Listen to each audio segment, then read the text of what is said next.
Good morning dear students. आज हम दो कन्फ्यूजिंग एडवर्ब्स अगो और बिफोर के बारे में जानेंगे। इन दोनों के यूजेस क्या हैं, किस प्रकार से क्वेश्चंस आपके एग्जाम में पूछे जाते हैं और स्टूडेंट्स कहाँ पर इन दोनों के प्रयोग में गलती करते हैं, किस प्रकार से गलती करते हैं। चलिए उसको हम समझते हैं। तो अगो क्या है? एक एडवर्ब है और इसका मीनिंग होता है पहले। बिफोर क्या है? यह एक एडवर्ब है, यह एक कंजंक्शन भी है और यह एक प्रीपोजिशन भी है। तो यह तीनों का फंक्शन करता है। इसी से पता चलता है कि यह वर्ड बिफोर कितना खतरनाक है। तो यहाँ जो है हम केवल और केवल एडवर्ब की बात करेंगे, क्योंकि इसी से अगो को खतरा है और इसी का मीनिंग जो है यहाँ पहले होता है। कंजंक्शन और प्रीपोजिशन के रूप में हम बिफोर को किसी नेक्स्ट वीडियो में समझेंगे, किसी अन्य प्रीपोजिशन या उसके कंजंक्शन के साथ। तो चलिए, तो अगो का प्रयोग हम जनरली पास्ट एक्शन को दर्शाने के लिए करते हैं।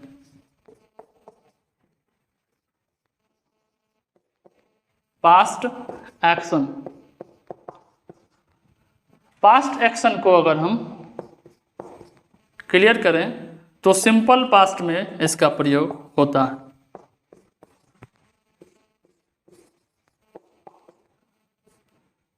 अब बिफोर को समझते हैं। तो बिफोर का प्रयोग भी generally past of the past action को दर्शाने के लिए होता है।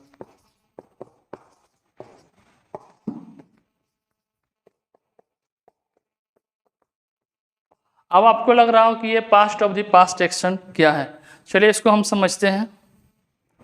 तो मान लीजिए कि यह एक टाइम लाइन है। हम यहाँ पर लिख दे रहे हैं आपका टाइम लाइन। यह एक टाइम लाइन है। यहाँ ये पॉइंट आपका अभी जिस समय हम बोल रहे हैं अभी यह प्रेजेंट टाइम है। इसके आगे का टाइम क्या हो गया आपका? Future time. और इस प्रेजेंट टाइम के पहले का हो गया आपका पास्ट टाइम। तो मान लीजिए पास्ट में किसी समय इसी पॉइंट पर एक घटना घटा, तो इस टाइम को क्या कहेंगे? हम पास्ट कहेंगे। इस समय को, इस पॉइंट को हम क्या कहेंगे? पास्ट कहेंगे। पास्ट टाइम हुआ। और इसके भी पहले, इस पास्ट के पहले यहाँ पर मान लीजिए एक घटना, दूसरा घटना घटा, तो यह टाइम इस पास्ट के लिए यह पॉइंट क्या हो गया, या यह घटना क्या हो गया? पास्ट की घटना हो गया। तो इसके परिप्रेक्ष्य में यह घटना पास्ट हो गया और इस प्रेजेंट टाइम के परिप्रेक्ष्य में यह घटना पास्ट हुआ। लेकिन इस प्रेजेंट टाइम के परिप्रेक्ष्य में यह पॉइंट क्या हो गया आपका? इसको हम नीचे से लिख देते हैं, पास्ट ऑफ द पास्ट की घटना कहलाएगा। पास्ट ऑफ द,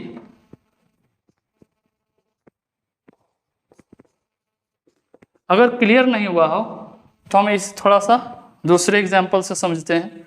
मान लीजिए एक क्यू है और यहाँ पर एक कोई व्यक्ति खड़ा है, उसके पीछे बी खड़ा है और उसके एक पीछे जस्ट सी खड़ा है। तो इसके एक पीछे बी है और बी के एक पीछे सी है, लेकिन एक के पीछे सी कितना हो गया? तो दो पीछे। ठीक है, तो इसके लिए कितना पीछे हो गया? दो पीछे, 2 पॉइंट पीछे है। तो उसी प्रकार प्रेजेंट टाइम के परिप्रेक्ष्य में यह पास्ट है और इस पास्ट टाइम के परिप्रेक्ष्य में यह पास्ट है, लेकिन इस प्रेजेंट टाइम के परिप्रेक्ष्य में यह पास्ट क्या होगा? पास्ट ऑफ द पास्ट का घटना कहलाएगा। तो इसी को हम रिप्रेजेंट करने के लिए पास्ट परफेक्ट टेंस का प्रयोग करते हैं। इसलिए यहाँ पर लिख देते हैं हम क्लियर, पास्ट परफेक्ट। तो पास्ट ऑफ द पास्ट की घटना को दर्शाने के लिए हम पास्ट परफेक्ट टेंस का प्रयोग करते हैं। ये हो गया डिफरेंस आपका टेंस का। अब हम आते हैं स्ट्रक्चर पर। तो अगो का प्रयोग हम हमेशा किसी सेंटेंस के, मान लीजिए यहाँ से हमारा सेंटेंस प्रारंभ हुआ है, तो अगो का पोजीशन हमेशा सेंटेंस के अंत में होगा, इसलिए यहाँ पर हम लिख दे रहे हैं आपका एंड पोजीशन। चलिए अब इस पर आते हैं हम। बिफोर का प्रयोग भी हम सेंटेंस के हमेशा अंत में करेंगे, कब? जब यह एडवर्ब का फंक्शन करेगा। तो यहाँ भी हम लिख दे रहे हैं एंड पोजीशन। लेकिन इसमें जो है इसका स्ट्रक्चर हम लिखते हैं। ये तो आपका बिफोर का पोजीशन हुआ कि बिफोर कहाँ पर रहेगा सेंटेंस में, लेकिन सेंटेंस का स्ट्रक्चर क्या, किस प्रकार रहेगा, उसको भी आप थोड़ा सा लिख लें। तो सबसे पहले आपका सिंपल पास्ट होगा, उसके बाद आपका पास्ट परफेक्ट रहेगा, और उसके बाद आपका बिफोर रहेगा जो कि सेंटेंस के अंत में होगा। यह बिफोर क्या होगा आपका, यहाँ एडवर्ब ऑफ टाइम का काम करेगा।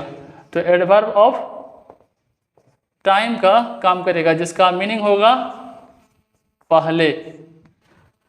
चलिए आप इसको नोट कीजिए, उसके बाद हम कुछ एग्जाम्पल्स लेंगे समझने के लिए। अब हम अगो और बिफोर से रिलेटेड कुछ एग्जाम्पल्स लेते हैं।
चलिए अब समझते हैं एक एक करके, काफ़ी एग्जाम्पल्स हैं। तो फर्स्ट सेंटेंस को देखें, तो यह हमारा किस टेंस में है? तो सिंपल पास्ट में है। तो अगो का प्रयोग होगा और सेंटेंस के अंत में होगा, वहाँ पर हम बिफोर का प्रयोग नहीं कर सकते हैं। चलिए नेक्स्ट सेंटेंस को देखें। तो यह हमारा किस टेंस में है? सिंपल पास्ट में है, लेकिन यहाँ बिफोर का प्रयोग है जो कि गलत है। यहाँ पर अगो का प्रयोग करना होगा। We received her letter 4 days ago। यह सेंटेंस हमारा भी सिंपल पास्ट में है और अगो का पोजीशन सेंटेंस के अंत में होगा। यहाँ पर हम बिफोर का प्रयोग नहीं कर सकते हैं। नेक्स्ट सेंटेंस इट हैपेंड, यह भी हमारा सिंपल पास्ट में है और अगो का प्रयोग होगा, बिफोर का नहीं। यहाँ अ लॉन्ग टाइम का अर्थ होता है बहुत समय पहले। चलिए नेक्स्ट और सबसे इम्पोर्टेंट, क्योंकि इसी में स्टूडेंट्स कंफ्यूज करते हैं और इसी प्रकार के सेंटेंस आपको सेंटेंस इम्प्रूवमेंट में या कॉमन एरर वाले क्वेश्चन में आपको बराबर पूछे जाते हैं। चलिए, तो यह किस टेंस में है हमारा? तो सिंपल पास्ट में है।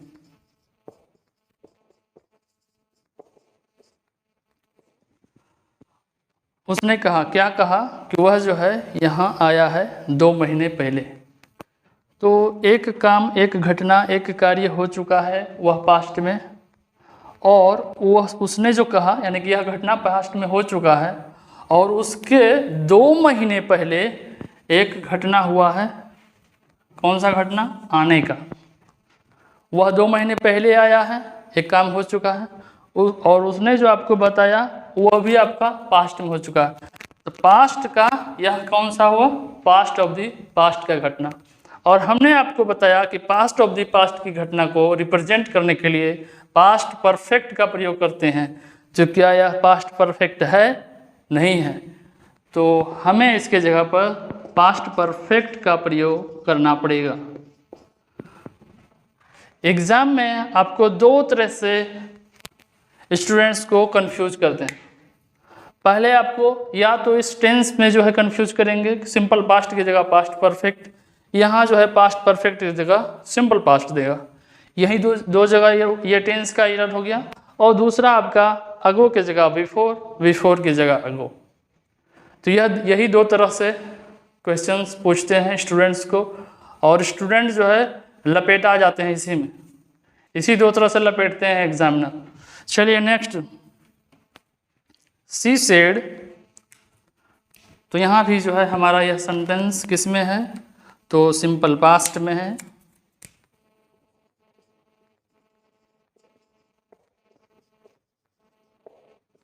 और उसके पिताजी जो है 2 साल पहले मरे। तो दूसरा घटना कब हुआ है? 2 साल पहले।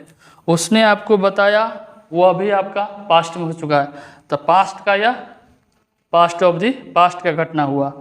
और हमने आपको बताया पास्ट ऑफ दी पास्ट की घटना को रिप्रेजेंट करेंगे पास्ट परफेक्ट से, जो कि यहाँ पर ऑलरेडी है और यह बिल्कुल सही है।